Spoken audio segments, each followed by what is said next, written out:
also Oh, record word, word. the audio and yeah, all that good stuff. Let me see something for a second.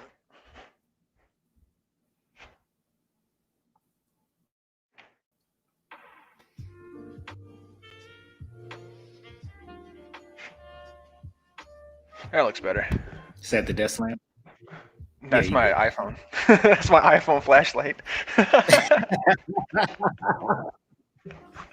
On the spot, man. I like that. Creative, thinking on your feet. You got to be quick-witted, man. It's But like crowd what work. is good? What's good, everybody? It's your favorite super light skinned dude because of this light in my face, Mac, aka your boy. And it's another installment of I Said What I Said. Don't at me. I know I teased this in a previous episode. I was going to try and get. I wanted it to be like a group thing, as many of the guys from the comedy classes I can get. But I'll do it one by one, uh, trying to introduce you guys to some really cool and funny people. But today I got my man Alexander Scott. He was with me in my comedy stand up class. Say what's up to everybody, man. What's going on, everybody? Yep. So yeah, if you're watching it, you can see his handle there. Is that your IG and I think that's just your That's IG or your IG, Facebook as Twitter. well. That's IG, Twitter. Okay. Should be Oh, everything. you dabble? You dabble in the What was that? Twitterverse, man. I'm scared. I'm scared of Twitter, man. I Oh, said you Twitter's my dabble in favorite the social media. Twitterverse. I'm scared of Twitter. Nah, Twitter's my favorite social Scared of media, going man. I there. don't spend too much time on anything else. Just a little bit of Instagram and mostly Twitter. Right, right. Do you use that to kind of? Oh, we'll get into that in a little bit. But Sure. yeah, like I said, my man was in our intro to stand up class and all that good stuff. So, what this podcast, what I'm trying to get everybody else on is, I did a podcast earlier in the month talking about my passion, what drives me. A lot of people in my group was talking about raising their kids, being good citizens and stuff. And I thought that was kind of like the gimme answer, right? You want to raise good people, be good to your community and stuff. But I was thinking like, what drives me? What do I want to do? Selfish me. And my thing was comedy. I wanted to do comedy. I want to do it at a level where it can be a dream job where I do get paid to do something that I really, really love. So I extend that question to you. You seem because you're on the trail. Is comedy something that's driving you that you want to perfect and be great at to someday make a living off of? Absolutely. Comedy for me is my last chance at the life that I want. Um, Pretty much anything else than that is failure. But yeah, comedy is something that I want to do. It's my dream. It's what I want to become, and I got blinders on. That's all I'm focusing on. Right. So obviously you are making a living somehow. Real quick, just tell everybody what it is you do, and so they can understand you do have a job, but comedy's like your hustle, what you're grinding to get better at. Right. Comedy may be my craft, but I do have a full-time job. I'm a bilingual sales operator, so I work for a company that manufactures products, and I try to get those products into as many stores as possible. Right. And what language is it that you translate for? I'm fluent in English and Japanese. Oh, that's awesome. Thank So you. was like to get into that. So like, is that one of the languages where when you were picking languages, you're just like, I want to learn that. I want to be good at that language, and know that that was like a job or that was going to be an opportunity for a job in the future. When I decided to learn Japanese, working and using it in my career field was actually at the back of my mind. Like I wasn't thinking about it at all. I just did it because I enjoyed doing it. Like earning a living off of my Japanese language was something I Mhm. never planned on doing. That's dope, man. Um, so obviously, educated to be fluent in Japanese, you just don't take it in high school. You went to college, did all that, and I think you said you did a internship or something over in Japan, Yeah, I and did then a study abroad in Japan. so now you can. Okay. And is that like necessary for like I'm just being stupid at this point. Like I don't know how that works. Like you Okay. just go there. Is that a requirement for that degree? At my university, it wasn't. I went over there 3 times in college. and my 1 year was my last one. That was Oh. kind of my victory lap. I'd already got the requirement out of the way. I just wanted to go.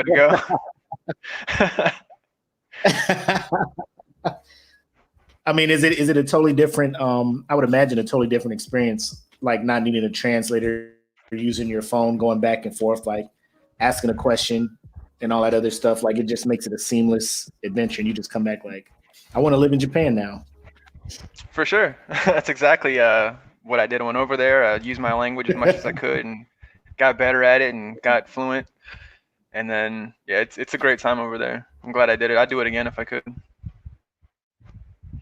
Nice. All right, so let's get right into it. So, like I said, or you said, comedy is your craft. You have a full time job. So, what led you to want to do comedy? I wanted to do comedy because I think at the core of who I am, I love making people laugh. I love entertaining people. I love, everything that comes with being entertaining. And when I always watched stand up, and there was always something that I admired, and I always thought, like, could I do that? And then I think every stand up Yeah. comedian is told at least once in their life by somebody that they should do stand up. And I think only a few people actually take that and run with it and get on stage and do it for the first time. And when I did it the first time at our showcase, I mean, halfway through, I Yeah. remember I felt like the time had stopped, and I thought to myself, this is what I want to do. This is it right here. Like this is the peak.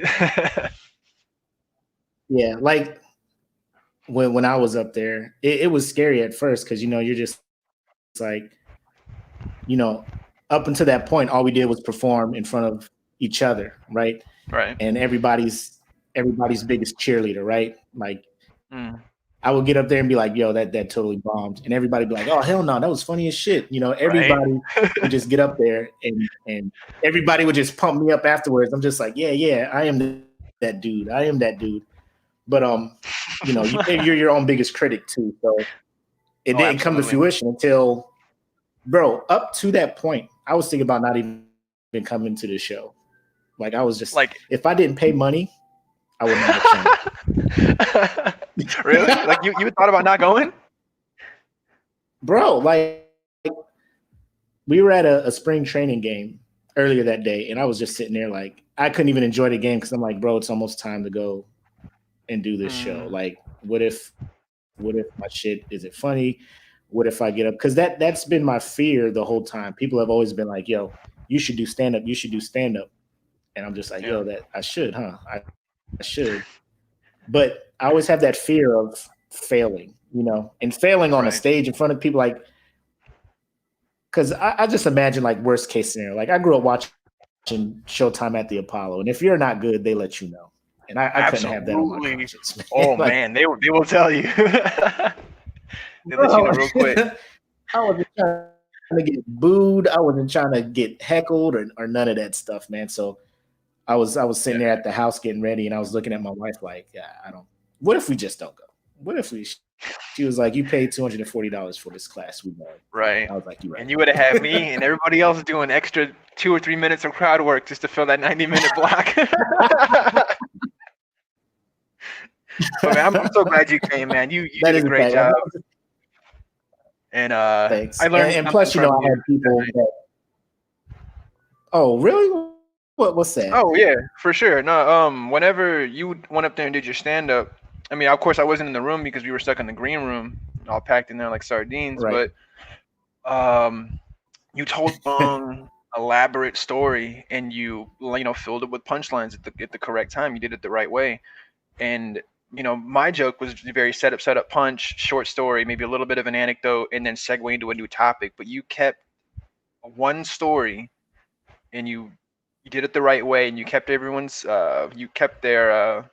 attention, you kept them entertained, and I just want to be able to do that. I want to be able to be a better storyteller, and you kind of inspired me to work on that with this go around because I do have another show on the 13th of next month, and I want to try to incorporate more of what I learned from the people Oh around yeah. me, and you specifically when I do go up there. I appreciate that, man. And low key, that was just my fail safe because I was trying to do the I guess what is standard. I guess what I need to learn to do for open mics, which is a quick 3 to 5 minute set with some setups and some punchlines, and it's so hard for me to do. That's why when I was seeing you guys do it, I was thinking like, man, maybe this isn't this isn't what I'm supposed to be doing, because I cannot chop up and come up with quick anecdotes and stuff like you guys were doing. But it seemed to work out fine. It seemed to be a great show and everything. But absolutely. So normally, or obviously, people have told you, you should do stand up and stuff. Growing up watching stand up comedy and stuff, who are some of your favorite comedians, or who? If I was to tell you to pick one of your favorite comedians to be like, this is the person that motivated me to jump and try this, who would it be? Oh man, that's such a difficult question to answer, because some of the favorite if comics you can't that pick I've one, had, just give me a few of your. Who inspired me to get into comedy? Some of my favorites then. Jim Jeffries is awesome. Rest in peace, George Carlin. I loved him. Watched a lot of his stand-up. Chappelle, Rock. I mean, just all the heavy hitters. And then Daniel Tosh is another guy that I looked up to. I still look up to. He's an awesome comedian. And there's a bunch of men and women in comedy that I really look up to. Yeah. How about you? That is a loaded question, man.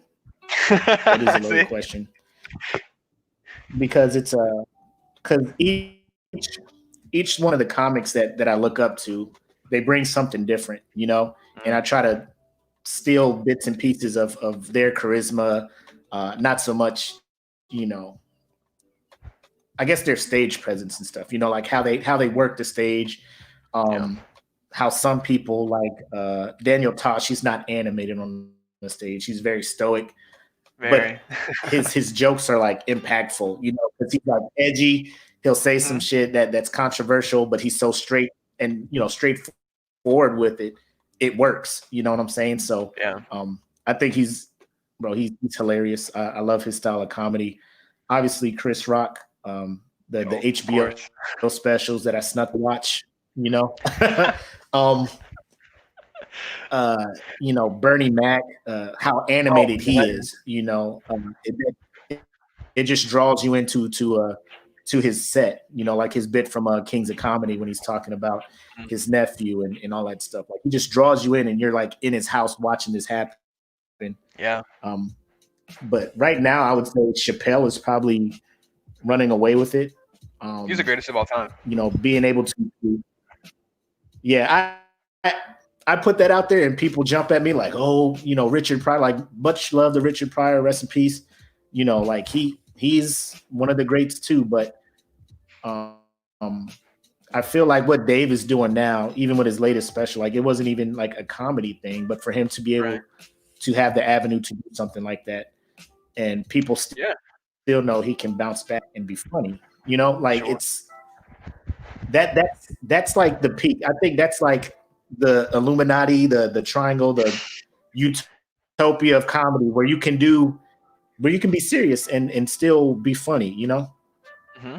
Absolutely. I think he's I stand by it. He's the greatest stand-up comic of all time. I think Robin Williams, Richard Pryor, they're all up there. But I just think that Chappelle is just different, man. I don't know. It just blows my mind when he does stand-up comedy. When I rewatch his stuff, every punchline feels like the first time I heard it. And I mean, going more than stand-up comedy, I think he's one of the most prolific orators and public speakers of our time. Yes, and that hit me when he started doing the Netflix specials. Because his other stuff is more like the Sesame Street. Oscar Grouch, the homeless dude. Kids making fun of him. The baby selling drugs, like, that's hilarious stuff. And then he steps away. He does Chappelle's show, more silly shit. And he comes back on Netflix and he talks like current event stuff, shit that people be uncomfortable talking about. But he spins it to make it funny, so you can laugh at your being uncomfortable. And in sense, it kind of makes you comfortable with it. Like, you're able to talk about it now. Yeah. I got a question from Kelvin Cayley. He's like, what's the most important thing both of you took from the show? And I don't know if you're talking about the stand up show we did, the showcase we did, our first stand up, or one of Dave Chappelle or the Dave Chappelle like 846 show. So, um, but like I I think you said, meant I the know showcase, but Alex alluded to it. Okay, all right, so we'll uh, go with that. For me, I'll answer first real quick. Like I said, I was learning from you. I think I forgot. Is it Shell? Who's Shay? the dude with the dad who's the Shay? Yes, Yeah, Shay. Shay. I Shay liked Woodfall, man. He's great. I love his him. setup punchlines, his accents. Like Yeah. just watching everybody else. The funniest one to me was it James, the first dude who went, the guy who works at Yeah. Starbucks. Yeah. Hey, James is awesome Oh too, man. man, He's yeah. great. His full growth from beginning to the showcase. I was like, bravo, my guy, bravo. Absolutely.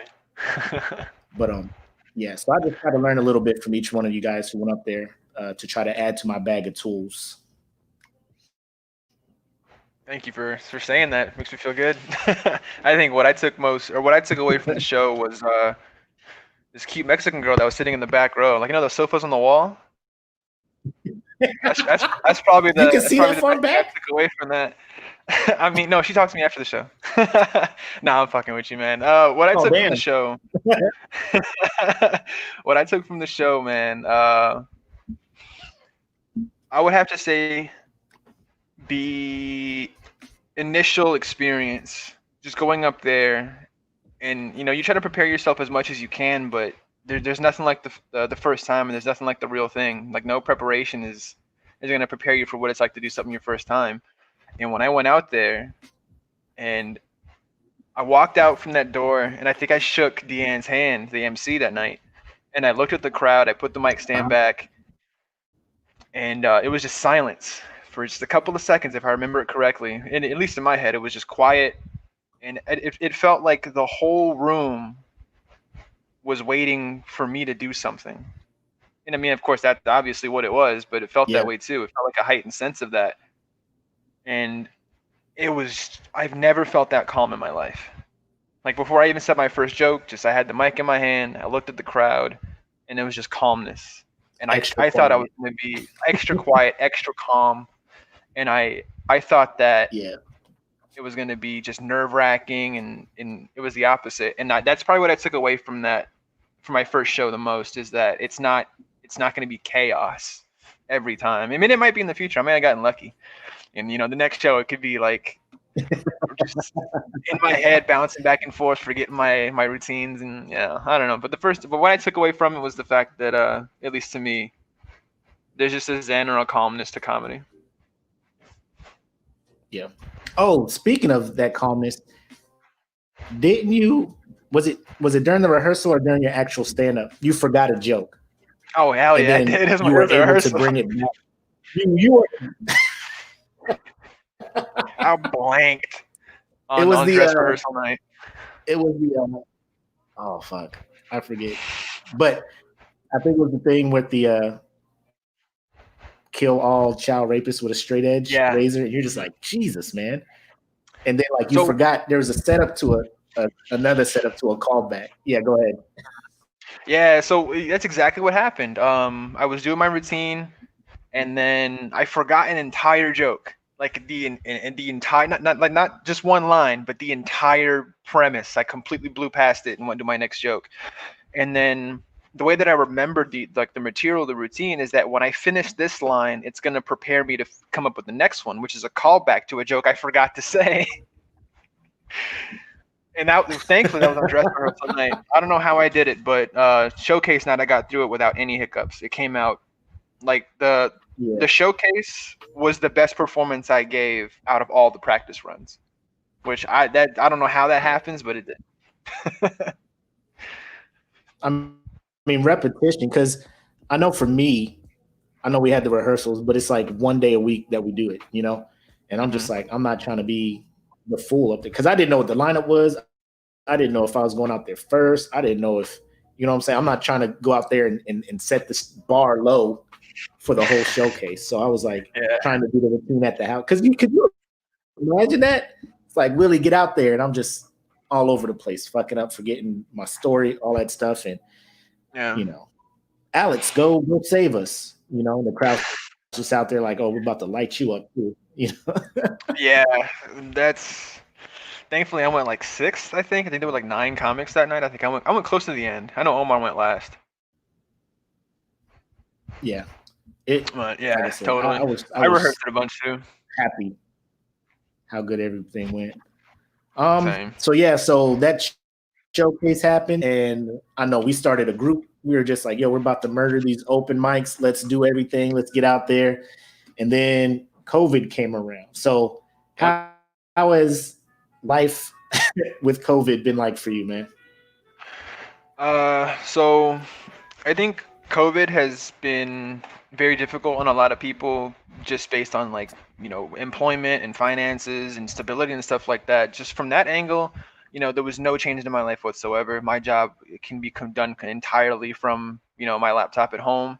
So instead of going to work and going to the office every day, 5 days a week, I just do my job at home from my computer and my boxers. So like work, employment, money, like none of that changed. I'm so thankful to be able to say that. I know a lot of people haven't been able to share that luxury. But aside from that, though, like, aside from working, COVID and being in the house so much, for me, it's been a struggle because I'm a very extroverted person. I love meeting people, love talking to people, going out, being in public, doing things, and having to be locked in the house all the time. It was really difficult for me, just on an emotional and a mental health standpoint, and in comedy as well. I can't really write jokes and premises based on my own personal experiences when I'm not going out and having personal experiences.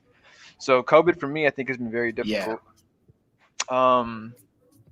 Yeah, for sure. It's been really hard. I mean, I've been in here sitting. I've been sitting in my apartment thinking, man, I miss traffic. I miss sitting in traffic. I miss traffic jams. I miss all that shit, man. I just miss being out. But I will say one thing: I have never been able to, you know, save as much money as I have now. I'm able to just stack savings in the bank. Nah, fuck with you. I'm still broke. Yeah. I mean, we tried to save money, but I think Amazon got the best of us, man, because we were just like Amazon and I think Grubhub, Uber Eats, all of that stuff, man. Because I mean, we cook, but I mean, after when you take the option away from me to go out and eat, that's when I'm gonna be like, I really want something that I can't cook. Yeah. Call up Grubhub. You order what would be like a $9 combo meal, but you end up paying like $17 for it because of service charges and all that other stuff. And you're just like, I'm okay with this. I'm okay with this. Yeah, I'm lucky. I'd say the same, man. Being in the military, financially and stuff, it really wasn't affecting us. So we were kind of in the same boat. Like, I can only feel for those small business owners and stuff. And what I was thinking about was like comedians who make their money doing shows, going on tour and stuff. And now that's gone. And I'm just like, what do y'all do? I have a couple of friends who are up in Ohio and they're doing like fundraisers and like, Zoom comedy shows, pay $5, they'll send you the link for it. And they're just doing that to try to keep, afloat. And I'm just like, sure. It's scary that the thing that I want to do to make a living can just come to a halt like that. I mean, I'm not planning on another pandemic anytime soon, but like to have that. And then, like you said, you're trying to find new experiences to draw inspiration from, to do jokes. And then you don't even have an avenue to practice those jokes because open mics aren't happening and things like that. So I would say like, cause I was like Goku after the stand-up showcase. I was like, I'm about to go out here and flame all these open mics up, man. Like, let's go. Did you do any open mics before the showcase? Like,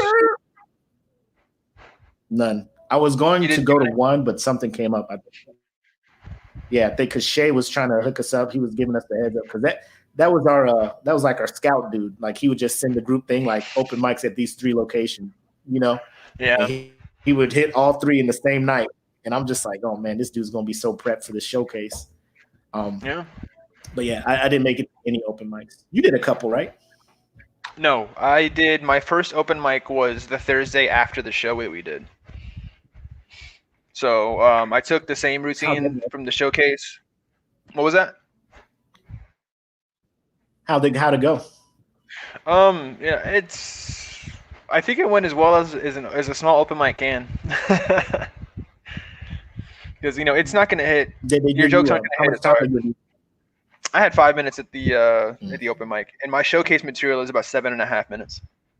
So I had to trim okay. some of the fat and try to see if the material was it good for the one crowd, or is it universally good and I could take it forward and do it as well. But it went well. It was Okay. only other comics. I didn't see any non-comics in there. So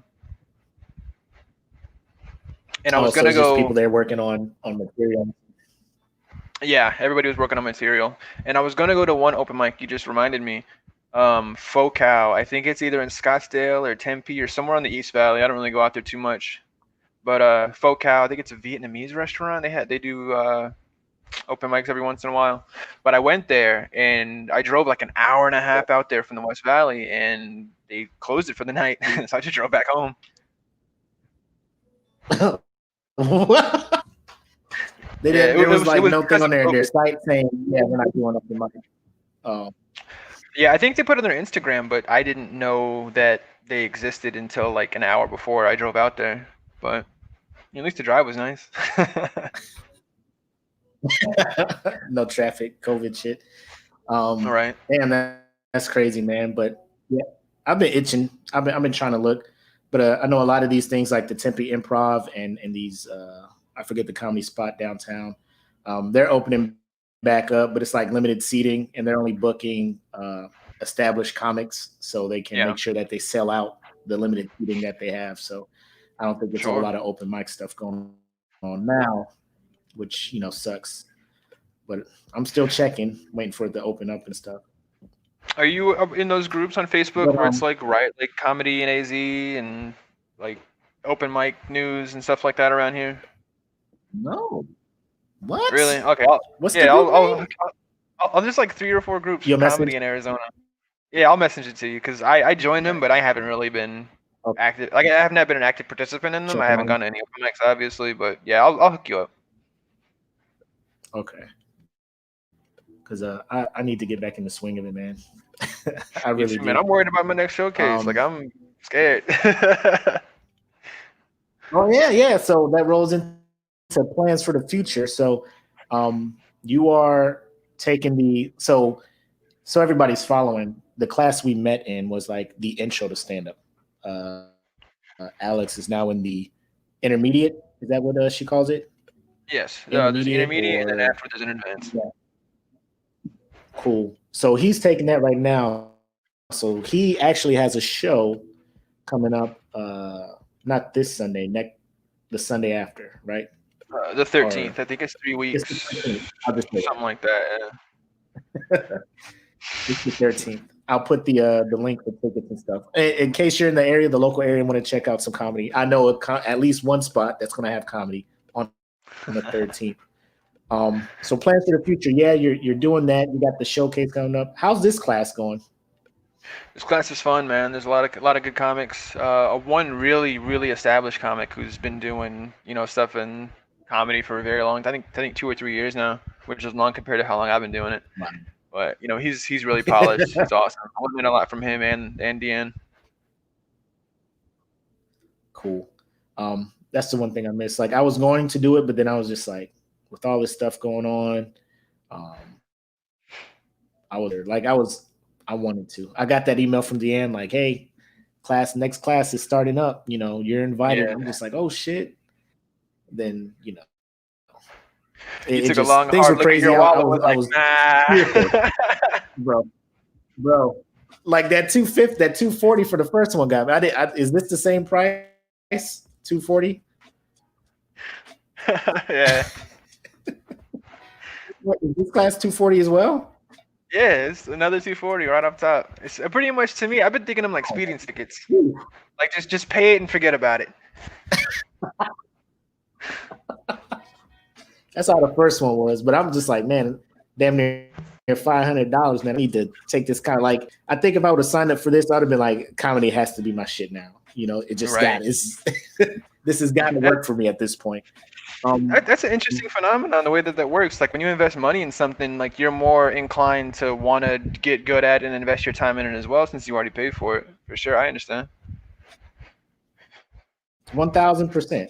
Because I've been places where open mics have been readily available. Like when I was stationed in Korea, there was a hookah lounge every Wednesday. You know, all you got to do is just sign your name up, and they give you like 5 minutes to go up there and do whatever, right? That's People awesome. are just like, you should get up there, Will. You should get up there. Yeah, I'll do it next week. I'll do it. I'm not doing it. I'm not doing it because I have nothing invested in it. You know, it's not gonna make or break me. So like, yeah, it was just weird. I was just watching Patrice O'Neal, and I'm just like, you know what? Let me see if there's like a stand-up, you know, open mic anywhere around. And then I saw stand-up classes, and I was like, say less. You know, 240, 6 weeks, 7 or what is it, 8 week course, whatever. We'll get you ready. Yeah. You know, and you're guaranteed to have a show. I'm like, all right, let's do this. So I'm glad I clicked that button because that actually got me going. But so you got the showcase on the 13th. Is this all new material you got? It's gonna be the last showcase plus as much more material. So I had about 7.5 minutes for my first showcase, and I want to do another 7.5, and then combine them together for the showcase for the second one. Just have a solid 15 minutes. 15 minutes? That's what I'm hoping for. That's what's up. And Omar's in the class too, right? Isn't there anybody else from our previous class that's in this one with you? Yeah. So we have myself, Omar, Shay, Dan Myers in the class, the Sword Swallower. He's in there as well. Yeah, everyone else is new faces. Is he going to actually perform at this one? Dan Meyer? Yeah, he is. He's gonna do, I think, just a short version of his, because I think he has like 90 minutes of material because he's been doing it for years. But I think he's gonna give just like a short snippet and then swallow one sword and then be done. I think is what I've heard. Bro, that man. Not that I want to give his routine away. Holy shit, I feel terrible now. I shouldn't have said that. I feel really. Oh wow, I really. I mean, I posted a video back when we were doing the intro. I posted a video of one of the sword joints when he was like, "Yeah, you guys can record me," and oh, that's right. Yeah, like people just like, "Yo, was that a real?" You know, people were hitting me up. Is that a real sword? Is that? I'm like, I swear to God, like he was putting hammers and shit in his mouth, like it was ridiculous. He nailed his nose. Yeah. Shit was wild. I forgot about the nose thing. Damn it, dude! Why would you? Because you King. I was just like, yo, his whole shit is fucked up. Like, yeah, he's gonna fall over. He's gonna start bleeding out of his nose. I'm gonna start running. And I have it on tape. Like, what am I gonna do? Like, I'm a witness to a homicide or a suicide or whatever. Like, I don't even know what to do. Yeah. For sure. But yeah, dope. Like plans so for the future. Oh, my fault. Yeah. I didn't mean to interrupt you. I just wanted to get back on topic. Go ahead. So plans for the future. I do have the showcase next month. And then just comedy-wise, just doing as many open mics and as many shows and writing as much material as I can just going forward, which is a pretty basic answer, but just trying to get momentum and then preparing myself by writing and practicing material. And then once COVID kind of settles down and people are getting back into public and going back to comedy, comedy clubs, just being ready. For right now, it's preparation. And then once the doors open up, I really want to take every advantage I can and every opportunity I can, because comedy is what I want to focus 100% of my efforts and passions on. This is what I want to turn into a career. Yeah, 100%, man. Plans line up with yours. Just try to use this time to prep as much stuff as I can, so when open mics do roll through, I can just sign my name and be ready to test some material and stuff. So that's it.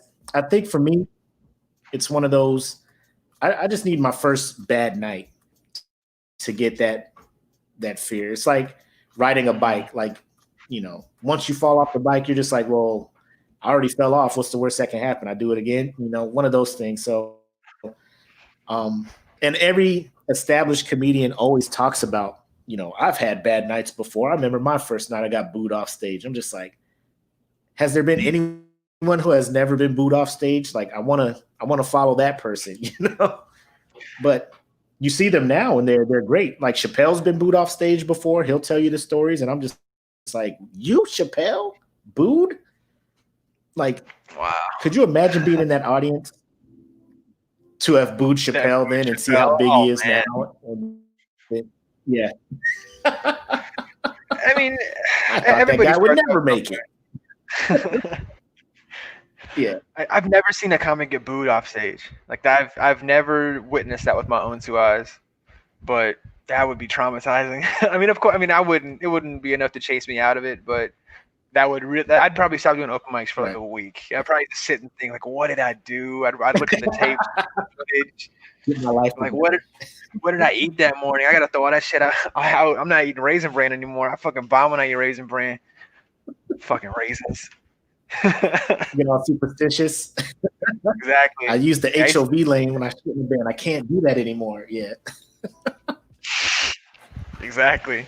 Oh man. So cool. I mean, I can't wait for this showcase. Again, I'll put in the description afterwards for the video, and then also I'll put in the description when this audio gets posted. Tickets, the link to buy tickets to this. That's if you're local. Like, I'm not expecting anybody to fly in, because I don't even think your state will allow you to fly to Arizona, because apparently, like, we're the COVID hotspot or one of the top 3 or something. I think our cases are going down though. I think they're stable now. I think they're slowly declining. Yeah.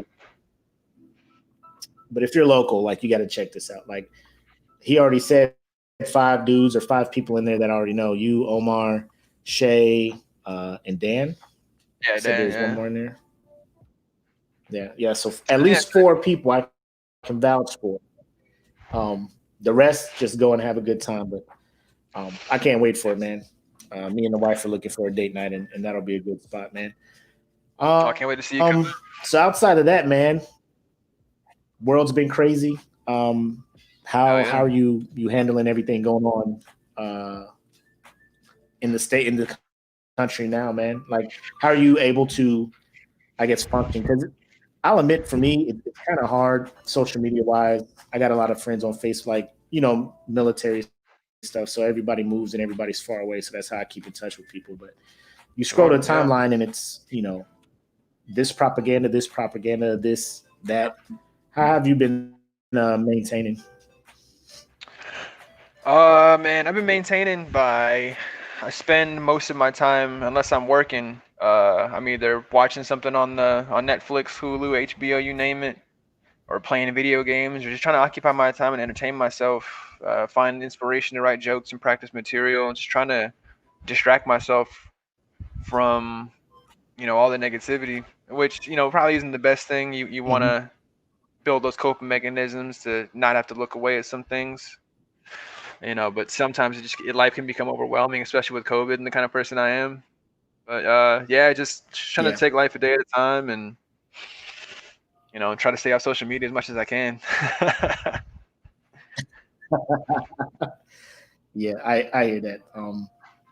It's one of those things where, for me, it was a wake-up call, not so much to like actually see people for who they are, which in turn it kind of was.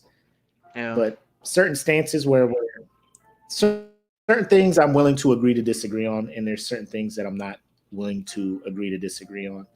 And I think some people say like, let's disagree to disagree, because they don't want to be convinced that they're wrong. Or like they don't want to, like, they know that they're bad and they don't want to change, so they're just gonna say, just let me be the evil person I am. Just let me act in this way, and like, I don't have time for that shit. So I kept people out of my life. Like, I burn bridges. And I'm willing to do that. Yeah, like, I'm willing to do that, because I used to not be like that. I used to just be like, I'm the guy who's going to listen to everybody. I want dialogue. I want back and forth. Tell me your point of view. I'll show you my point of view, and hopefully everybody gets something out of it. But some people are just not willing to listen. You know what I'm saying? And I'm not perfect. Like sometimes I will get emotional and I will just be like, yo, you're not even hearing what I'm saying. Like, Yeah. because at the base level, I'm just like, bro, just stop doing the shit that like help us fight against the shit that's going on. Like that's all I'm asking. I'm not asking you to make us greater than or make you less than, Mhm. bro. Just equal. Like just I should have I the don't know same who said that experience quote, with the officer. What's but that? I think someone once said that to the privileged, equality looks like oppression or something like that, and like that spoke to me. I've been thinking about that quote a lot recently, and I think that kind of goes into what you were saying. Yeah. Um, yeah, because it's generations and for some of these people, their whole lives, they've kind of had the, you know, at least we're above this, at least we're above them, you know. Yeah. Probably not preaching it every day, but like inside internally, they're just like, you know, at least I'm not that, at the end of the day Yeah. is how they can kind of look at it. And then now they, for years, because, black people have been kind of a forgiving race. I know when you look at us today, it doesn't seem like it, but Jim Mhm. Crow came around, they threw some freedoms our way. We were just like, all right, equality is happening. It's going to happen for us. And then some Yeah. other shit happens, right? And then we get mad, and then they're just like, whoa, whoa, whoa, chill, chill, chill. Look what we did here. Here's this. And we're just like, all right, I guess they get it now. We're cool. And then some other Yeah. shit happens. So I think now that they see that we're not just going to calm down because, they put on face, kente cloth face mask and took a knee in the Capitol and stuff. I'm just like, that's cool, but we're still out here protesting, and Mhm. unfortunately, shit is continuing to happen. So shout out to the sports teams for what they did yesterday. I thought that was dope. I That thought was that was amazing. amazing. Uh, That was incredible. yeah, Inspiring, honestly. a lot of people, yeah, a lot of people were, because they're continuing play later or something, like they're not canceling the season or anything, but Mhm. some people are just like, I don't see what the point of that was because, aren't the racist people still going to be racist and they're just going to go work the next day, and the owners aren't, like, behind the scenes, like the owners are rich. When a Yeah. team refuses to play, networks lose money because the games aren't on, they're not getting ratings. The owner is rich, but he wants to be more rich. So when that money leaves his pocket, he's going to start listening to be like, yo, what do you guys want? Like, Yeah. how can I get you That, guys to play? Because I want that's money. that's it. So, um, Yeah. and Totally all the shut understand up that. and play sports dudes, like I can't stand those guys. But Yeah, um, that's why I think some people are gonna like have criticisms about the people or about the athletes that didn't play yesterday or in protest, and I think that the players doing right, that is incredible because they chose to protest and not play and strike when they have no strike clauses in their contract. That's incredible. That's a yep, power move to not to legal or not legally, but to contractually not be able to strike and do it anyway and have the support from the people. I think it's a paradigm shift in terms of like right, how things are going to change and how things are perceived. And you know, like the sports world may continue today, even like when they were canceled yesterday. hmm, But when they were canceled yesterday, it sparked dialogue, and that's enough. Like even if sports yes, goes back to normal the next day, as long as it sparks dialogue, job done, mission accomplished. I mean, the job is not right, done, but that action got the desired outcome. yep. I feel now that the owners know that they're willing to do that, at any given moment. Um, because I first thought like yeah, let's no games to rest, like just boycott this whole season, like just fuck them all over. But then I was watching a couple shows, and there's the lesser players who aren't making the mega millions, like LeBron and Dame and all those guys who like, Mhm. hey, I need these game checks, dude. Like, this is how I support my family. So like for that reason, I'm pretty sure that's why they're like, let's continue to play these games so these guys can get paid and stuff. But the Mhm. fact that NFL or not NFL, NBA, WNBA, baseball, Major League Soccer, all these leagues were like, yo, we're not going to play. Like, economically, like, you can just imagine the backlash that had for like networks, sports leagues, all of the advertising, all that other stuff, because that stuff wasn't on TV. So, Sure. Like, it's all about sparking that dialogue, like you said. Now it's on the forefront, and people will talk about it. And they're going to get criticized whether they play or not, because they were playing Black Lives Matter. They were tweeting their feelings. People are just laughing at them. Shut up and play. Shut up and play. So the people whose mindset is like that, you're not going to change those minds, but it's the minds you can change that you're trying to reflect on. So I thought that was pretty dope. Speaking of sports and stuff, what's coming up? Your team looks kind of dangerous, man. 49ers. If I watch them lose one more Super Bowl, I swear to God, I'm done. If they lose one more Super Bowl, I'm finished. I can't. We got 5. But we were undefeated. We were 5-0 in the Super Bowl. We were 5-0, and we lost. That blemish on our perfect Super Bowl record. Yeah, the last 2, and then Jimmy threw the first interception in Niners Super Bowl history. I was mad as shit, man. You shouldn't. I'm glad he didn't see me on that night. But yeah, Niners are looking great, man. I think I honestly think the 49ers are looking better than we were last season. Like, on paper, we found a way to not only get to the Super Bowl, but improve in free agency, which is nutty. And I heard rumors that Josh Gordon is looking at us. So. What? Yeah. Oh my gosh, the rich just keep getting richer, man. Meanwhile, Carolina's out here just overhauling the whole team. So we'll see what happens. I was hoping for some offensive line help, but we don't ever draft that. We just all defense. We drafted what's his name, Derek Brown out of Auburn. With our first picks. Then we went like safety, corner. Like, it was because we got the dude from Coach Rule. He was over at Baylor, and he's a big defense dude. So he's just like, I'm gonna draft all defense, because I get it. Our defense was trash last year, but I think it's because our offense was never on the field long enough to do anything. A 50 burger, you did. It was sad. Kyle Allen was out there looking lost, throwing like 85 interceptions. He threw one to freaking who's it? Right in Bosa's face. Yeah.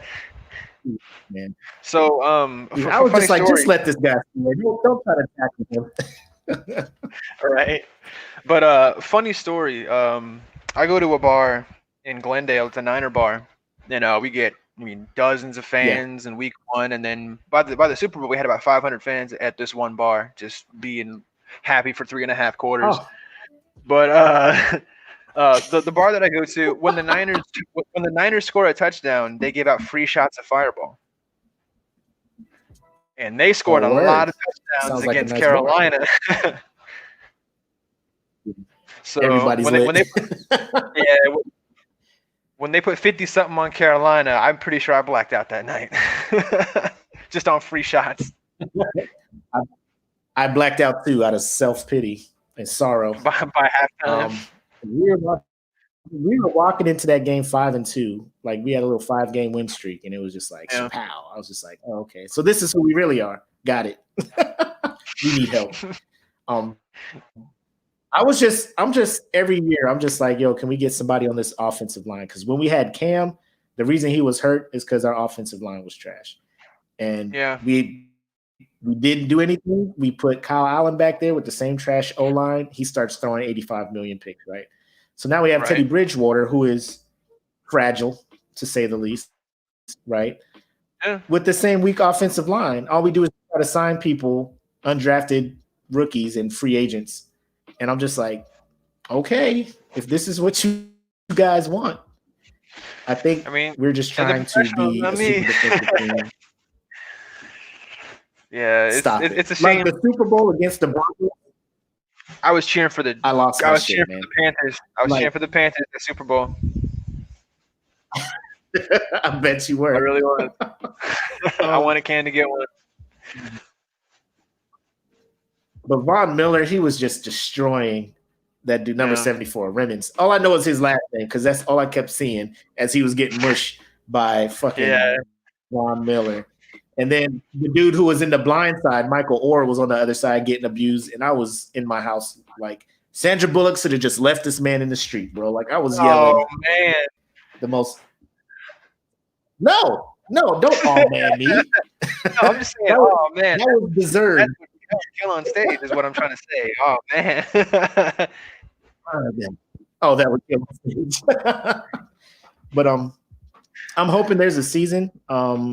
It's looking like there's going to be a season. So I love football, but we'll see if that stuff spreads over there because I know they're like boycotting practices. They're not practice. Well, I don't know if it's boycotting. I know they've agreed to not practice a few of the NFL teams. So we'll see if they're willing to. Oh yeah. Yeah. We'll see if they're willing to hit pockets come regular season. If things don't change or start improving. So we'll see how that goes. Yeah, but I appreciate you, man, taking time out of your night. Talk to your boy. Oh, anytime. Anything else you want to talk about, chat about?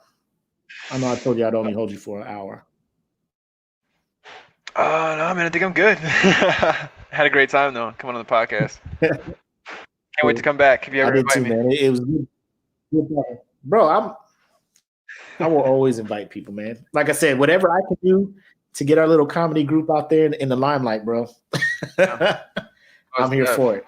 So that's why I'm trying to get all you guys on here. So, hopefully we can do like a group reunion and just talk about each week watching each person get better and better at the craft and stuff. Because I would love to do that. And then also what I'm gonna do is when this video goes up, I'm gonna post a link to your stand-up debut. You still got it on your YouTube channel, right? Yes, sir. Yep.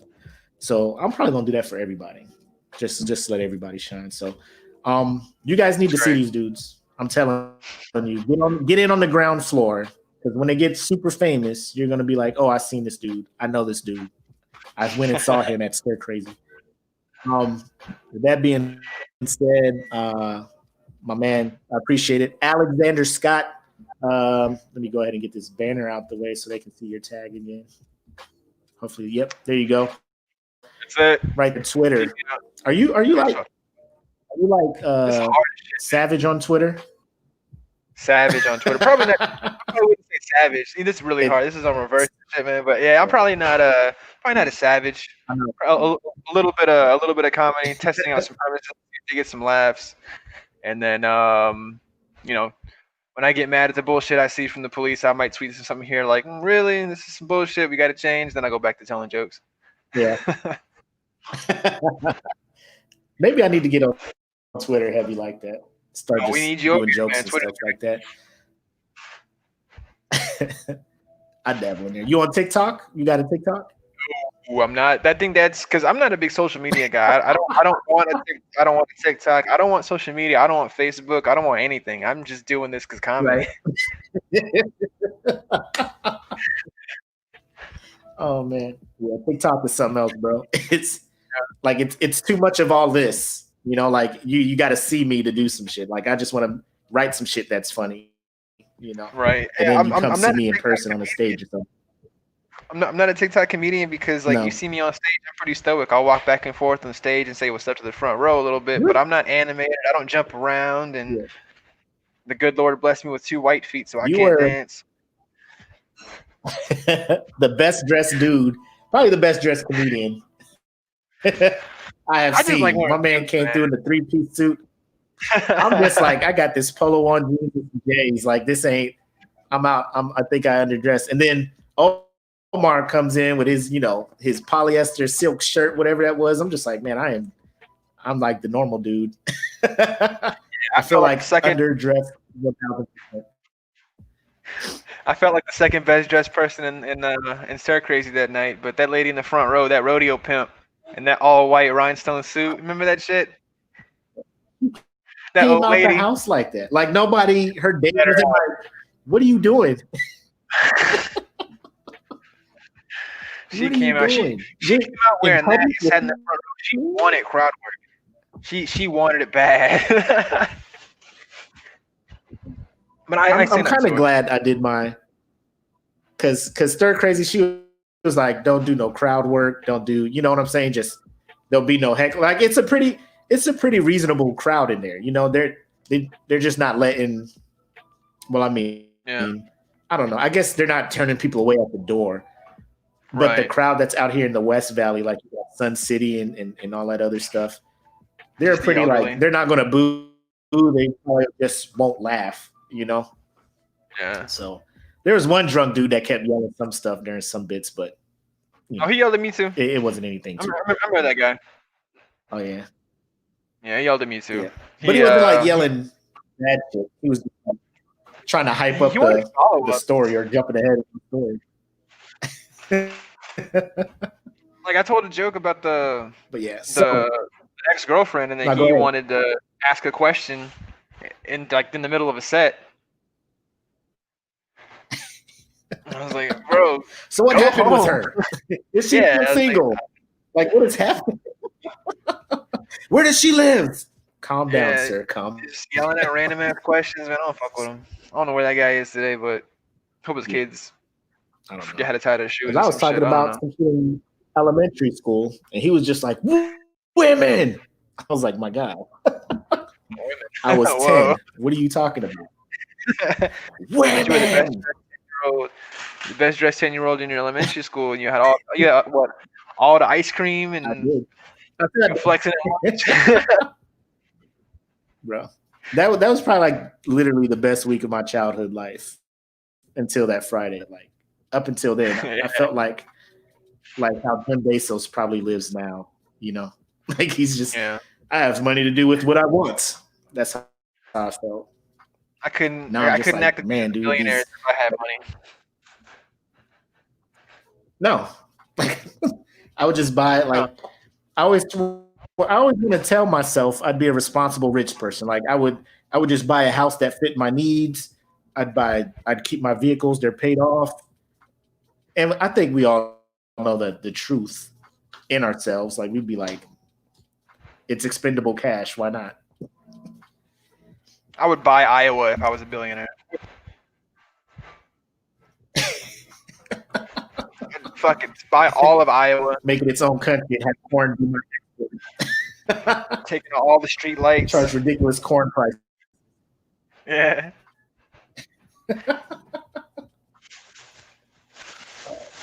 Dope. All right. Yeah, so I just got the link you sent for the stand-up. I'll put that in there. Appreciate Again, man, appreciate it. I know I'm trying to let you go. I know I promised an hour. Everybody, Yeah. again, Alexander Scott, you see his handle there. If you're listening on just audio, it's at the @ capital L, lowercase x n as in November, DER, capital SCTT. That is how you find on IG, YouTube, Twitter, all that good stuff. Again, All that thanks, good bro. stuff. I appreciate it, man. Yes, sir. Thank you. That wraps up this episode of I Said What I Said. Don't At Me. Everybody out there, stay safe. Take care. Peace.